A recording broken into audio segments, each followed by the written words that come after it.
Syederalun, Atta Halilintar membuat gebrakan di futsal Indonesia. Klub miliknya Pendekar United telah resmi mendatangkan pemain kelas dunia Ricardinho untuk mengarungi lanjutan Liga Futsal Profesional 2022.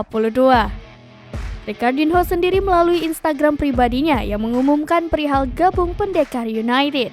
Ini jadi petualangan baru dalam karirnya. Dalam unggahannya tersebut, pemain berusia 36 tahun ini mengungkapkan durasi kontraknya yakni 3 bulan. Itu artinya, dia akan menjajal sisa Liga Futsal Profesional musim ini saja.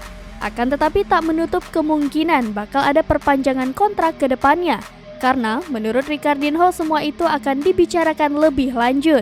Yang pasti, dia merasa saat ini adalah tantangan yang luar biasa. Pemain asal Portugal tersebut akan coba memberikan kontribusi semaksimal mungkin untuk klub.